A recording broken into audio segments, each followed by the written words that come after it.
8-year-old Amina had once been the liveliest child in her neighborhood, a little spark who could turn an empty street into her playground. She had a habit of running everywhere rather than walking, her laughter echoing through the air like a small bell.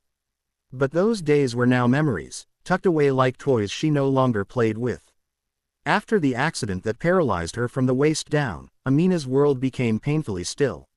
The wheelchair her family received from a charity was old, heavy, and difficult to move. It trapped her more than it freed her. She could no longer join the children racing outside, nor visit the mango tree where she once built imaginary kingdoms. Her days were spent mostly by the window or in the shade outside her house, silently watching life pass her by.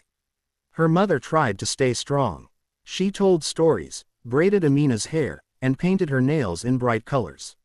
But even she couldn't hide the sadness in her eyes when she saw her daughter stare longingly at the road.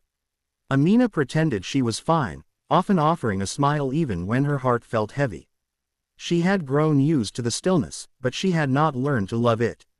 One afternoon, as Amina sat outside spinning the wheels of her chair slowly, a young mechanic named Rafay walked past.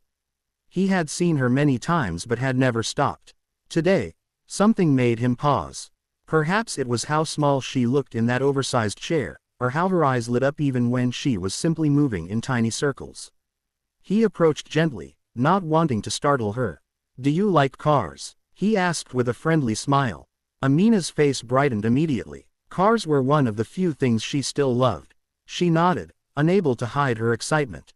Rafay crouched down to her level and asked softly, "If you could drive, where would you go?" Amina didn't need to think. Her answer came straight from the heart. "To the old mango tree," she said. I miss playing there." Her voice trembled. That tiny wish, so simple, so innocent, struck something deep inside Rafay. He walked away, but her words stayed with him. That night, in the quiet of his empty workshop, Amina's hopeful eyes returned to him again and again. And in that moment, he made a silent promise, one that would change everything. Rafay's workshop was usually a noisy place, filled with clanking tools, revving engines, and customers shouting greetings from the street. But for the next several days, it transformed into something else entirely, a secret laboratory of hope. Rafay closed the shutters earlier than usual, telling curious neighbors he had special work to finish. No one knew what he was building, and he didn't intend to explain until it was perfect. He started by gathering whatever scraps he could find. From the junkyard at the edge of town, he picked up an old metal frame that might once have belonged to a scooter. From a friend's garage, he borrowed a pair of tiny wheels from a broken go-kart. A discarded motorcycle battery, still capable of holding some charge, became the heart of his new invention. Piece by piece, he collected the ingredients of a dream he hadn't fully planned yet, but which he felt growing inside him like a spark. His hands moved with unusual gentleness.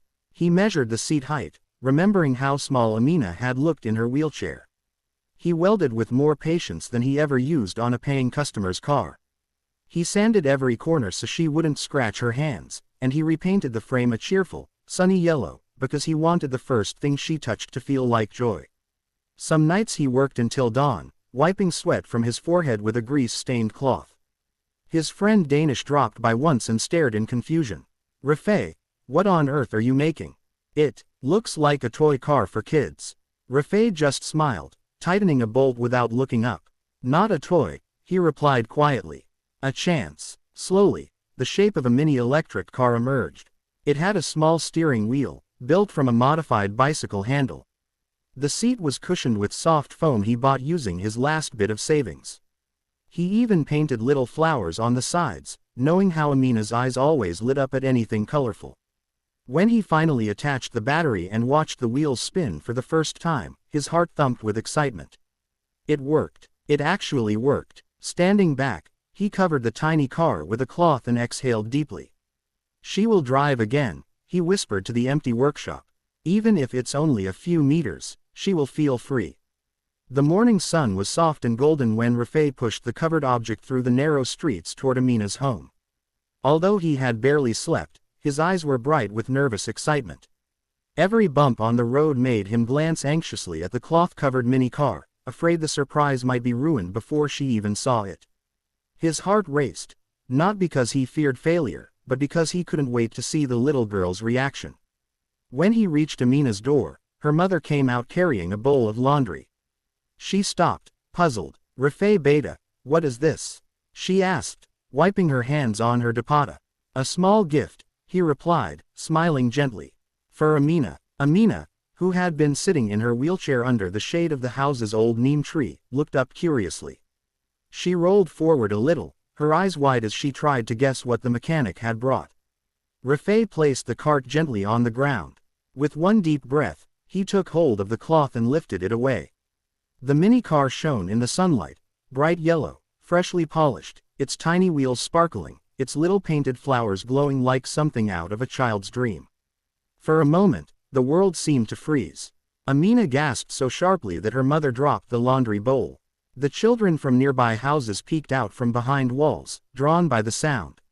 Even a couple of neighbors stopped in their tracks. Amina stared at the car as if afraid it would disappear if she blinked. Is this for me?"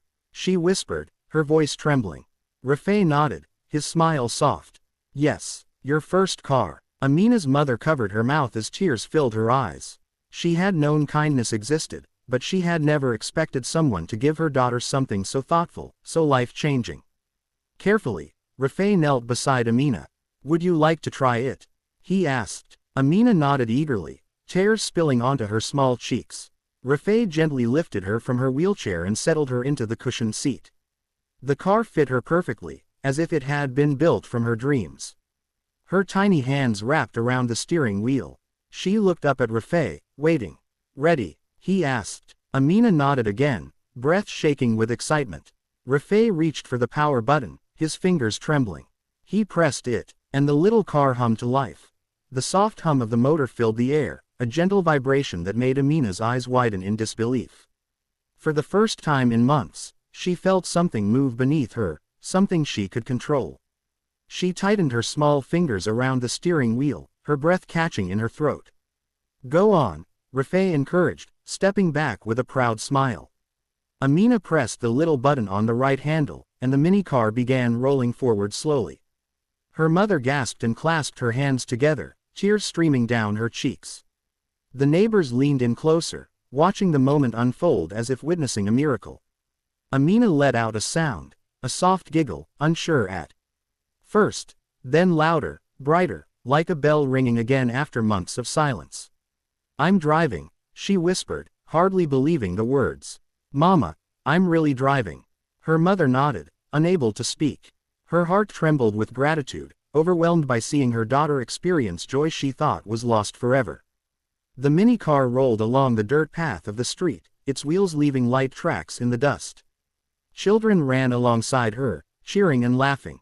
Some clapped, others shouted her name, but Amina didn't look at them. She kept her eyes forward, focused on the small journey she had long dreamed of.